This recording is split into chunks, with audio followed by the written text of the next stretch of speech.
Tri-State's news leader. And welcome back. New since 5, a plan to reform the oversight of rental properties in Quincy is taking shape. A committee assigned to look into the issue is finalizing their plans for a new rental ordinance. WGEM's Rebecca Duffy joins us in studio with that part of the story. Rebecca?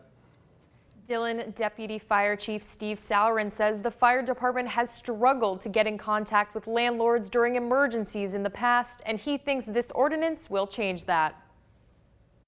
Quincy Deputy Fire Chief Steve Saurin says he can't even count the number of apartments he's seen that are unsafe and not up to code in the city. Insect infestations, poor venting of appliances, electrical issues. Quincy city leaders are putting the finishing touches on a new rental registration program, which could help keep tenants from living in unsafe conditions. The ordinance would require property owners and landlords to register their property with the city so they know who to contact in an emergency, and would hold both landlords and tenants responsible for keeping properties in good shape. And it would be nice to get a hold of somebody and actually talk to them, let them know what's going on with the property, and try to get them there and maybe address what needs to be taken care of. The chairman of the Safe and Livable Housing Committee thinks this ordinance is especially important for keeping children safe.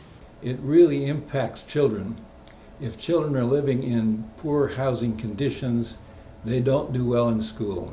He says while this ordinance has been 2 years in the making, the closure of the Welcome Inn this July is one example of what the committee wants to prevent in the future.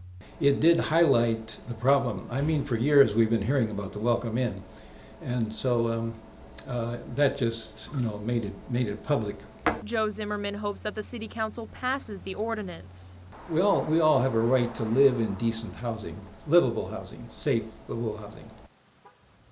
Zimmerman encourages residents of properties that do not meet safety standards to complete the minimum housing complaint form on the city's website. Rebecca Duffy, WGEM News.